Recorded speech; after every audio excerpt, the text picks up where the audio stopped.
Thank you guys for being here. It's such a pleasure to have another event at ANEW, this wonderful space that has so graciously uplifted so many of the social entrepreneurs that have big vision that can possibly scale globally, but let's start with statewide and right here in our city.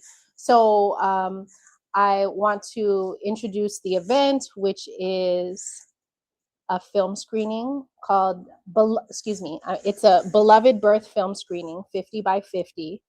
And today we're highlighting Arrest the Midwife.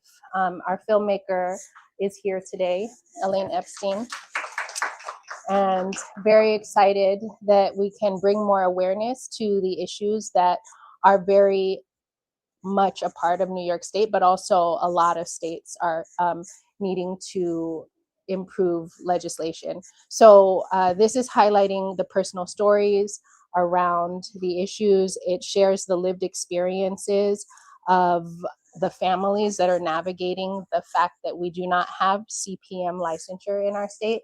It helps us understand how full CPM recognition is necessary right here in our state, and hopefully it will allow for our policy to change and our community members to be further engaged in how to change that policy. So I want to thank not only the space but also our partners. We have Birth Center Equity that helps sponsor this event. I've already mentioned ANEW, Push for Empowered Pregnancy that is rocking with the technology and making the virtual audience, thank you for being here, virtual audience, available to us to make it more accessible. And of course, March for Midwives, we're collecting stories so that these stories can be shared, and the stories are the source of what can change policy. So you'll be invited afterwards to participate in that. And Mobilize Maternal Health, which is another organization that is working really hard with a lot of maternal and infant health organizations to not only change this policy, but maternal and infant health policy statewide. Okay, and then finally, very importantly, want to give a nod to New York Certified Professional Midwives, an organization that's been giving so much power and energy towards hopefully changing this policy, and we just have to start with getting aware. So with that, let's start the film.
This new report found 36% of U.S. counties are maternity care deserts, places with no OBGYN doctors, hospitals providing obstetric care, birth centers, or certified nurse midwives.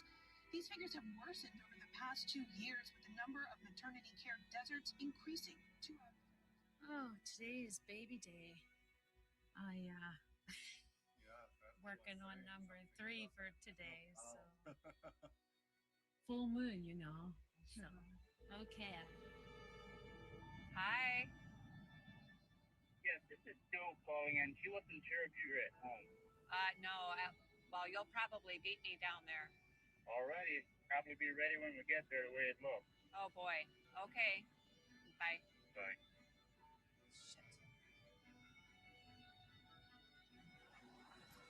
They're already inside.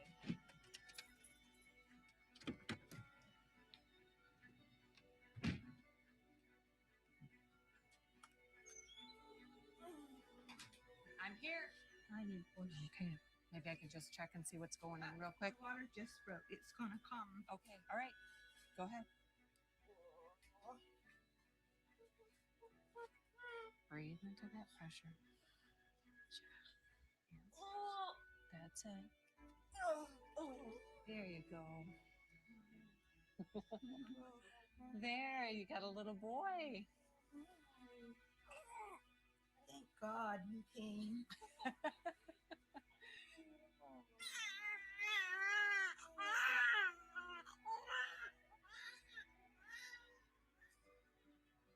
Then I learned about midwifery care, and I first learned about birth centers, and that was, so I'm like, okay, let me look for the birth centers, and there were none that were available, except if I went to New Jersey at the time.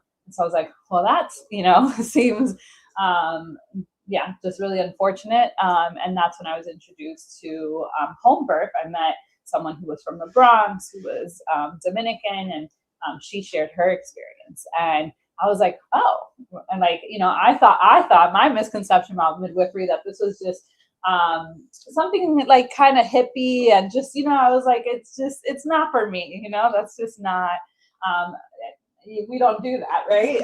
And so, but then I started learning and just seeing, and I was like, wow, this is so different. I met a couple midwives who gave me like 45 minutes. The first one, the second one, we met for an hour and a half. And this was just our consult. And I was like, I haven't spent more than 5 minutes with my OB, probably cumulatively. And I've been seeing him for like 7 months. And so that was the thing that probably stood out to me the most, was just like she got to know me. We sat in her car looking for parking in New York City. I mean, that is the impetus, right, of like New York living. And it was just instant connection, right? It was soul level connection. And that was so different. I mean, I don't think my OB could recognize me from the next person on the street, versus this midwife like held my hand, talked to me about my fears, my concerns, every question that I had. And I just didn't know that that type of care was even possible until I experienced it. And, obviously came back for more, because I was like, this is amazing. More people should know that this is a thing, right? And in that process have just reawakened this knowing that actually this is ancient medicine. This is actually the way that we've been doing this for so much time. And it is just recently that it's been erased, and we just kind of have to uncover. I think somebody mentioned that there's like a resurgence, right? And this is really that opportunity, right? How do we just let people know that this is pretty special, what's possible. It's the best kept secret. Yes, absolutely. Yes. Sound okay? Great. Okay, so just to fill the virtual audience in what we've talked about so far, Elaine shared some of the impetus behind why she made the film, misconceptions that we've heard about midwives through the years. And now we're sharing some of our lived experiences on what we know about midwives. And also maybe if someone wants to share the question that I just extended to Stephanie, if you happen to have an experience or know, because we don't know all of your backgrounds, if you've been cared for in a hospital and out of hospital, or you're familiar in that through your advocacy, through your work. Is anyone interested in chiming in on that? No pressure. And folks in the virtual audience, talk to each other. There will be a time where we'll intentionally include you. But yeah.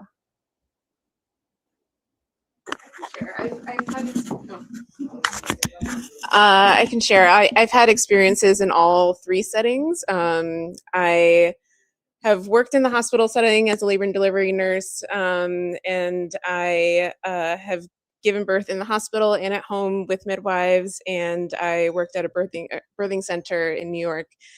And I'm so grateful that I had that out of hospital experience first before going into the hospital and working in that environment, because there is just a fear that's there, that I think kind of just,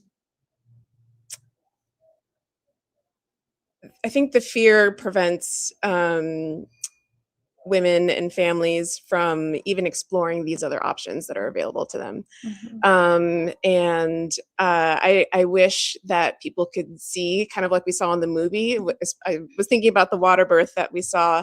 There's such a peace in the room when it's somewhere that you're comfortable and in a home-like environment, where you get to bring in a new family member. And I wish more people knew about that, and I wish more people could experience that for themselves. Yeah, ditto to that. And I want to share that as a birth worker for 20 years and having supported over 600 families, I feel fortunate that I started my work in a home birth setting, assisting a midwife, that I witnessed a lot of that peace for several births in a row before I was exposed.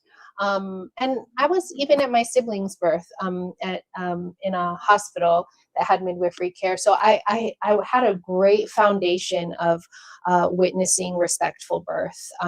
Probably at least 10 births in before I started to see more challenging births, and had to thicken some skin around that, unfortunately, but still also fortunately, because it equips us to support our the families who are birthing in all the settings. So I just wanted to acknowledge that I noticed the difference between these care environments as more receptive to breath and peace and patience, and the ability to trust birth for a lot longer. And when someone is in that space of really trusting their body and feeling safe, their body is more responsive. And I noticed that sometimes in that space that you just described, where there's fear, regardless of where it is, sometimes people feel really awesomely safe in a hospital. But if there is fear, there's that feeling of tension in your body, your sphincters, your things are not as flow forward, So I just wanted to acknowledge that as part of my answer as well. But yeah, so my question to us, I'm going to say as advocates in the room, do we consider ourselves advocates? Yes, okay, I love it. So as advocates in the room, what outcomes or experiences do community birth, when we say community birth, we're referring to birth center birth and home birth, okay? What do we want policymakers to know and understand about community birth?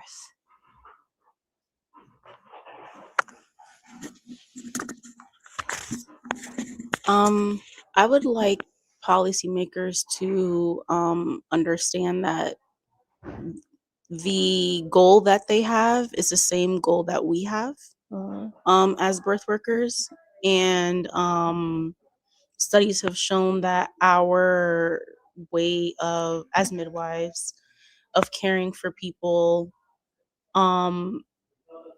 would get there faster to that goal. Yes. So I guess I would want those policymakers to think about why it's so difficult for us as midwives to get to that point where we could care for people when we have the same goal. So for me, is there's like a lack of understanding there, possibly, where they don't see that that it's been proven that we want people to go to the hospital and come back home. Yeah. And if that's what they want, they would see that we should get it going and allow midwives to actually care for people. Allow midwives to actually care for people. I think when the midwife in the film was saying, dropping the stats And like, you know, across the board, the midwife who's caring for me has so much better stats than what exists. And why can I not have this option? Elaine, were there moments, sorry, did anyone else want to add to that? Were there moments while you were in the process of filmmaking that surprised you about midwifery or the community that you were that you're sharing with us? I think by the time I started making this film, I was pretty entrenched. Although, personal story, we, for our second child, and my wife carried our children. So we had approached Jo, whose beautiful book is sitting over there, and she was a midwife in a hospital setting. And that was, you know, we had a great experience the first time around, and so we were going to go do the same thing the second time around. And Jo had reached the point where she could no longer function. She felt like she couldn't function in that setting anymore. It just, she wasn't able to be the midwife that she wanted to be. And so she was like, I'm home birth, and if you want to continue with me, home birth it is. And that took a little bit of wrapping our head around. But my wife was pregnant when I filmed that birth scene, and she watched that scene. I came home with the footage, and she watched that scene, and that was the thing that convinced her to have a home birth. Wow. And then my son was born at home. Wow. That's beautiful. Yeah. So I'm cognizant that we also have a guest that I want to hear from. And I'm really excited because we were just talking about policy and barriers. And one of the things that I'm aware of is that CPM licensure and birth center access can really change equity in maternal care across our entire state.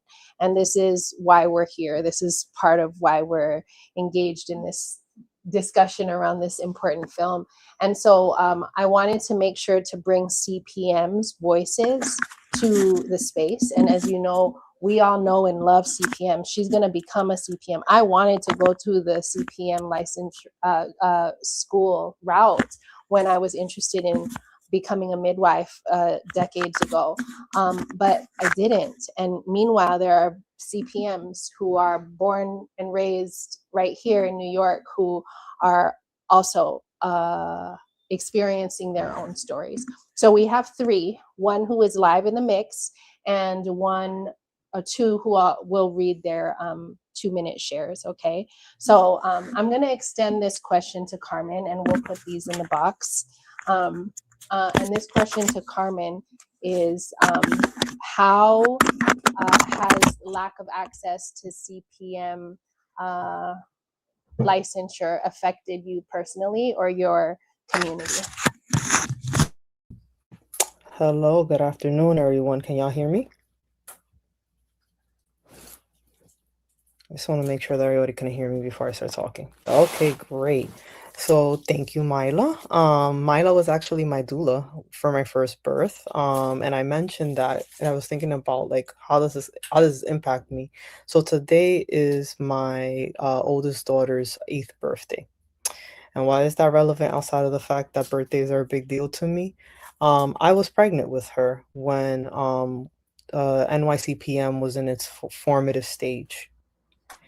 And so NYCPM and everything that's been going on, at least in recent history, has been trying to get licensure for about a decade.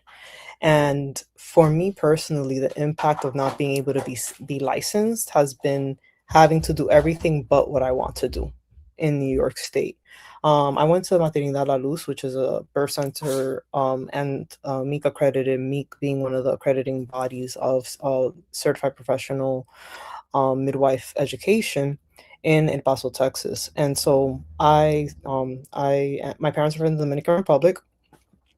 And so I went there intentionally to be able to serve Spanish-speaking community in New York City and in my life. And so when I came back from that training, I knew coming back to New York, I wasn't going to be able to practice. And I thought I could handle that. But the barrier that I couldn't like get past, where I was having people who knew I was a midwife asking me for help, asking me to be present at their births, asking me to do more for them, really started to like wear on me, and on my family. And the battle with licensure specifically was really like particularly like heartbreaking, because all of the CPMs that I was with and associated with in NYCPM, all we wanted was to serve our communities. There was no other ulterior motive. We wanted to be available for our communities. And what was particularly hard for me to witness was what was going on in upstate New York with the Mennonite community and the Amish community being completely stripped of their care providers, and seeing what Melissa Carmen and everyone else that was up there was going through. Like, we are being hunted and we are being prosecuted for just wanting to be the role that we've always had in our community.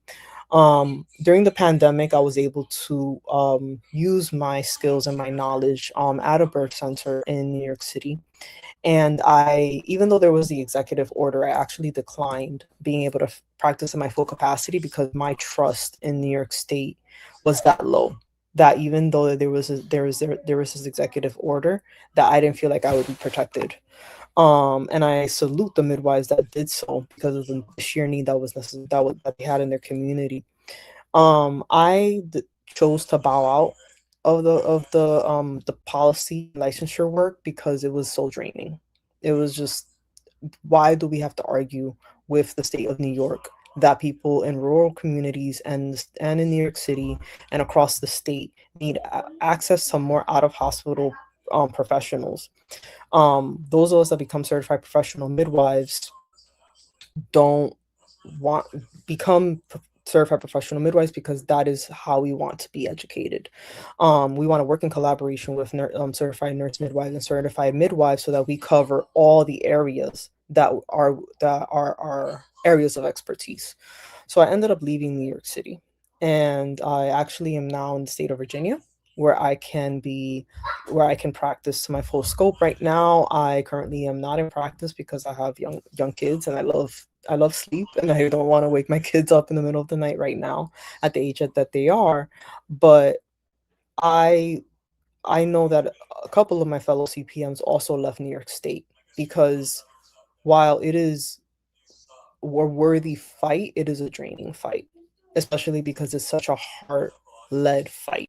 It's not one of wanting to be competition with anybody. But what that means is that there's one less CPM in the Bronx. I got to attend one birth because I was able to be a birth assistant to a dear colleague who was a certified nurse midwife. And I think someone was sharing about having the midwife in the car while they were parking. That was like literally my experience, where I did a prenatal in a minivan with this client. I was working with the certified nurse midwife in New York, and I was checking on her, and I was with the Doppler under the 2 train at Hunts Point, and just like the ability to meet someone where they're at and really hold them and be able to walk to their home and be able to be in walking distance of a community that really needed this type of care was an experience that I'll never forget. I know that family will never forget, and being able to support the midwife that I was with in that way will never forget.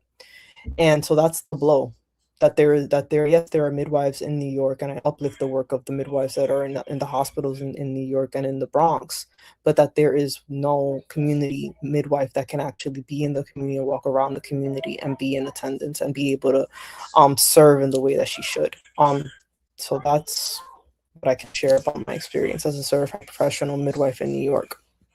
I want to give it up for Carmen, because one thing I do want to say about her being a Bronx midwife and one of the people who we lost, it's important that we keep our midwives right here in our state. She's been one of the most valuable people, and thankfully she's able to do some work from afar and contribute in different ways to the Bronx and New York City.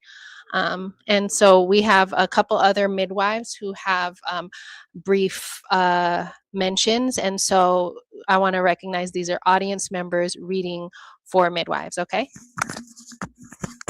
Hello, everyone. My name is Tanisha, and I'm reading Tisha's story. Hi, I'm Tisha, and I'm a certified professional midwife living and working in the Albany area and the greater capital region.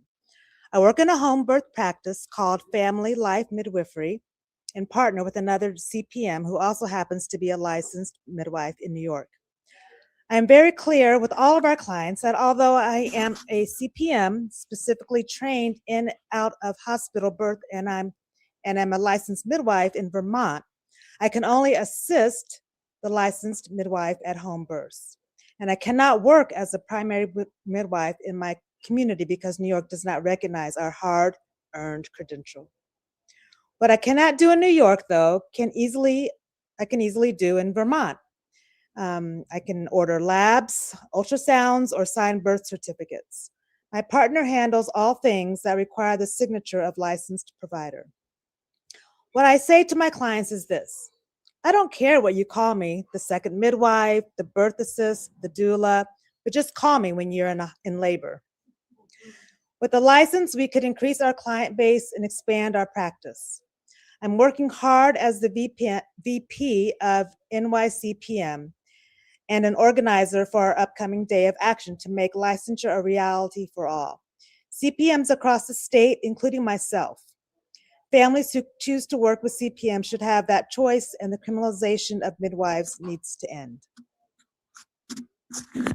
And from Dana Hernandez, another midwife. Hi, I'm Liza speaking on behalf of Dana. I received an AS in midwifery from Southwest Wisconsin Technical College, which is a Title IX community college. Because of that, I was not allowed to apprentice in New York State. I thus moved my family, my husband, and then 1-year-old to Puerto Rico and to attend home births with the midwives of Centro MAM.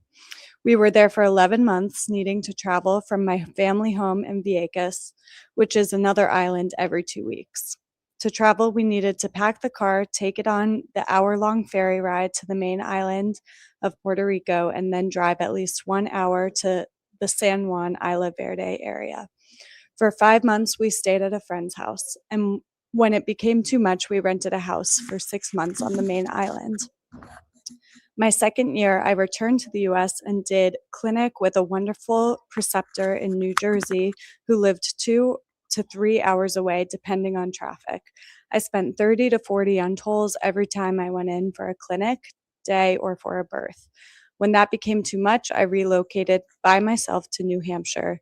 This is where I finished my clinical requirements at a high-paced and busy birth center. It was awful to be away from my son and husband for so long. Add to that, I was in New Hampshire during its coldest, darkest months, October to February.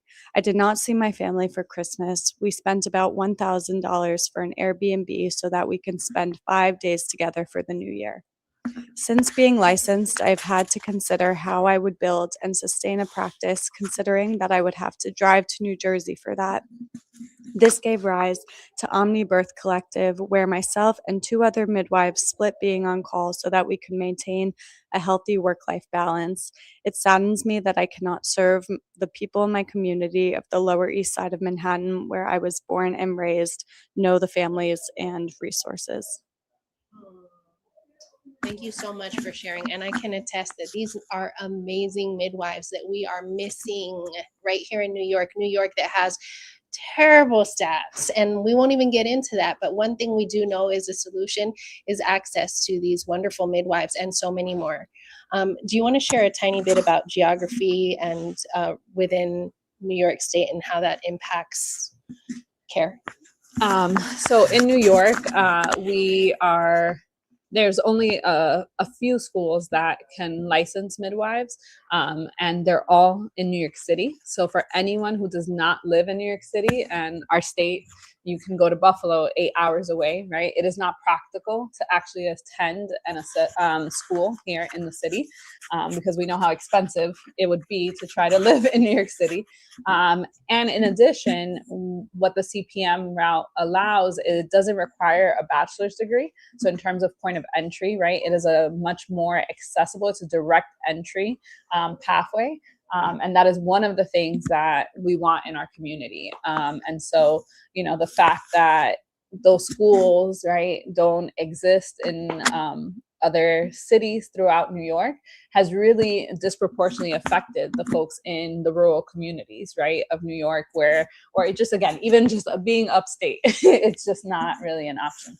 And so that's something that, you know, we hope to change with this licensure, that we can make that more accessible, and that we remove some of these educational barriers that have really made this unjust for so many people. And 2/3 of the counties in New York State don't have access to midwifery care. That we've heard 3 stories, and we all have more stories. And March for Midwives is a initiative that's going to collect many stories. I don't care how simple your story is. Share your story, and if you're willing, right upstairs you can record it with Lauren. Okay. Okay, when this ends, and this is going to be pretty soon. We're going to have a message from Jenny and a call to action for all of us. All right. And let's bring our voices. All right. So here's a message from Jenny to inspire us. Thank you for standing in the gap for New York birthing and parenting families who are demanding change, because we don't have time to wait. Black women are dying, Indigenous women are dying, our babies are dying, and it's preventable. We know the solution. The research is clear. The evidence is in. Midwifery care saves lives. Community-based midwifery care saves lives. Yet we are blocked at every turn.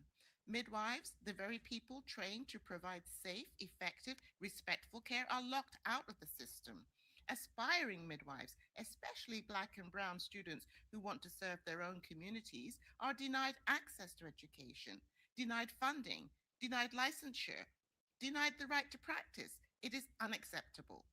New York, it's time. It's time to stop playing politics with people's lives. It's time to invest in models that work, models that ensure easy access, cultural safety, and real human dignity. It is time to eliminate the barriers that keep potential midwives from training and doing the work they are called to do. So I ask you, will you stand with us? Will you demand that midwifery education be made accessible and affordable? Will you demand that New York create pathways for community-based midwives to serve? Because when we lift up midwives, we lift up mothers, we lift up babies, we lift up families. This is about justice, this is about equity, this is about life.